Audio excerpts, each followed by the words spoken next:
30-35 വയസ്സിന് മുകളിലേക്ക് കാണപ്പെടുന്ന ഒരു കാര്യമാണ് മെനോപോസ് സിൻഡ്രോം എന്ന് പറയുന്നത്. ഇതിനെ റിലേറ്റ് ചെയ്ത് വരുന്ന പല പ്രശ്നങ്ങളും എവിടെയും അഡ്രസ്സ് ചെയ്യപ്പെടാതെ പോകുന്നുണ്ട്. അപ്പോൾ ഈ ഒരു കാര്യത്തിന് എങ്ങനെയാണ് ലേഡി ഡോക്ടർ കാണപ്പെടുന്നത്, അല്ലെങ്കിൽ എങ്ങനെയാണ് അത് കാണാൻ ശ്രമിക്കുന്നത്? ശരിക്കും പറഞ്ഞാൽ മെനോപോസ് മാത്രമല്ല, ഈ മെൻസ്ട്രൽ സൈക്കിളിൽ മൊത്തം ഒരു ഹോർമോണൽ സീരിയസ് ഇൻവോൾവ്മെൻ്റ് ഉണ്ട്. അത് ഫിസിക്കലി ആൻഡ് മെൻ്റലി ഇൻഫ്ലുവൻസ് ചെയ്യുന്നതാണ്. മെനോപോസിൽ അത് പ്രത്യേകിച്ച് ആ സമയത്ത് ഉണ്ടാകുന്ന നമ്മളിപ്പോൾ ഒരു ആൽക്കഹോളിക്കിനൊക്കെ പറയുന്ന പോലെ വിഡ്രോൾ സിംറ്റം പോലെ പല പല ചേഞ്ചസും വരാറുണ്ട്. ആ സമയത്ത് സ്ത്രീകൾക്കുണ്ടാകാവുന്ന ഇറിറ്റേഷൻസ് ഉണ്ട്. ഇപ്പോൾ പലരും രക്ഷപ്പെടാൻ വേണ്ടി ആ 3 ദിവസത്തേക്ക് ഓഫീസിൽ ഒക്കെ വർക്ക് ചെയ്യുന്നവരാണെങ്കിൽ ആ 3 ദിവസത്തേക്ക് ലീവ് എടുക്കുകയാണ്, അല്ലെങ്കിൽ 3-4 ദിവസത്തേക്ക്. കാരണം അവരുടെ ഒരു ഇറിറ്റേഷൻ ഓഫീസിലോ മറ്റു അതർവൈസ് ഒരു ഗുഡ് ബിഹേവിയർ ആയിട്ടുള്ള ഒരു ക്യാരക്ടർ പെട്ടെന്ന് ഇറിറ്റേറ്റഡ് ആകുമ്പോൾ എവരിബഡി വിൽ ബി സർപ്രൈസ്ഡ്.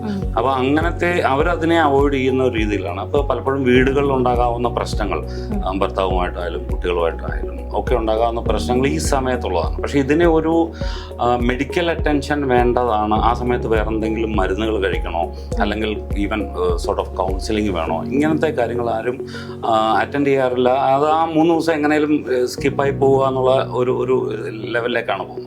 നമ്മളത് കമ്മ്യൂണിക്കേറ്റ് ചെയ്യാൻ ഉദ്ദേശിക്കുന്നതിന് കൃത്യം കമ്മ്യൂണിക്കേഷൻ കൊടുത്തിട്ട് ആ സമയത്ത് ചെയ്യാവുന്ന പ്രിക്കോഷൻസ്, ഈവൻ ഡയറ്റ് വൈസ് ഉള്ള അഡ്വൈസുകൾ, മരുന്ന് ആവശ്യമുള്ളിടത്ത് മരുന്നുകൾ, അപ്പോൾ അങ്ങനെ രീതിയിൽ അറ്റൻഡ് ചെയ്താൽ ഇത് വിത്തിൻ കൺട്രോൾ ആവും. കാരണം നമ്മളൊരു ഹോർമോണൽ ചേഞ്ചസ് ഒക്കെ വരുമ്പോൾ നമ്മൾ വീണ്ടും ഒരു ഹോർമോണൽ ട്രീറ്റ്മെൻറ്റിലേക്ക് പൊതുവെ വളരെ ഹെൽത്ത് കെയർ എക്സ്പേർട്സ് ഒന്നും സജസ്റ്റ് ചെയ്യാറില്ല.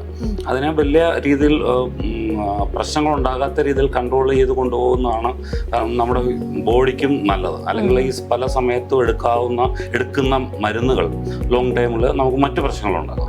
ഫോർ എക്സാമ്പിൾ ഇപ്പോൾ ഈ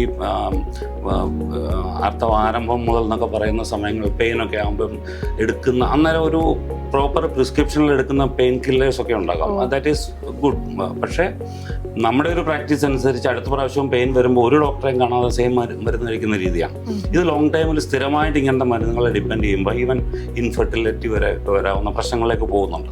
അപ്പോൾ ഒരു പ്രോപ്പർ മെഡിക്കൽ ഗൈഡൻസ് എടുക്കുക എന്നുള്ളതാണ് എപ്പോഴും അഡ്വൈസബിൾ. പക്ഷേ ഇത് മെനോപോസ് പോലത്തെ സബ്ജക്റ്റിൽ അതൊരു മെഡിക്കൽ എക്സ്പേർട്ട് അവൈൽ ചെയ്യേണ്ട കാര്യമാണെന്ന് പോലും ആരും തിരിച്ചറിയാറില്ല. എല്ലാവരും അങ്ങ് സഫർ ചെയ്ത് പോവുകയാണ്. ഒരു പക്ഷേ ഫാമിലി ഉൾപ്പെടെ സഫർ ചെയ്യുന്ന ഒരു അവസ്ഥയിലേക്ക് കൊണ്ടുപോകുന്നുണ്ട്. അവിടെ ഒരു എഡ്യൂക്കേഷനാണ് നമ്മൾ ഉദ്ദേശിക്കുന്നത്. ആ രീതിയിൽ അതിനെ അറ്റൻഡ് ചെയ്യുക എന്നുള്ളതാണ് നമ്മുടെ ഒരു പ്ലാൻ. സാർ, ഒരു കാര്യം കൂടി ചോദിച്ചോട്ടെ.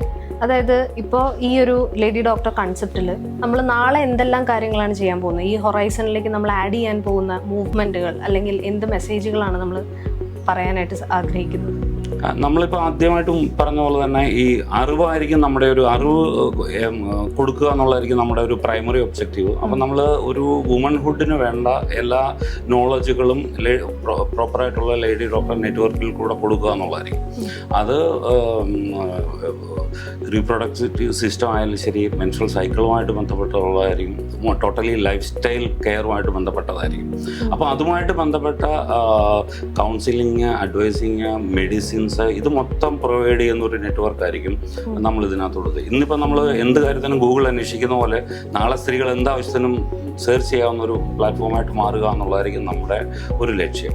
അതിനകത്ത് ഒത്തിരി വളരെയധികം പ്രൊഡക്റ്റുകൾ അല്ലെങ്കിൽ ഇങ്ങനത്തെ സാധനങ്ങൾ, ഈ പ്രൊഡക്റ്റ് വിൽക്കാൻ വേണ്ടി വരുന്ന മാർക്കറ്റിലുണ്ട്. ഈ പറയുന്ന വുമൺ വെൽനസ് ഒക്കെ അവിടെ മാറ്റിയിട്ട് അവിടെ നമ്മൾ കൃത്യമായിട്ടൊരു എഡ്യൂക്കേറ്റീവ് ആയിട്ടായിരിക്കും കൊടുക്കുന്നത്. അതിന് സപ്പോർട്ടീവായിട്ടുള്ള ഡെലിവറബിൾസ് ആയിട്ടുള്ള മെഡിസിൻസും, ഈവൻ നമ്മളൊരു വളരെ ഹെൽത്തി ആയിട്ടുള്ള മെൻസ്ട്രൽ സമയത്ത് കൊടുക്കാവുന്ന സാനിറ്ററി നാപ്കിൻസ്, അങ്ങനത്തെ പലതും നമ്മൾ ഇതിനകത്ത് പ്ലാൻ ചെയ്യുന്നുണ്ട്. അതൊക്കെ ഒരു ഫ്യൂച്ചറിസ്റ്റിക് പ്രൊജക്റ്റായിട്ട് വരുന്നു.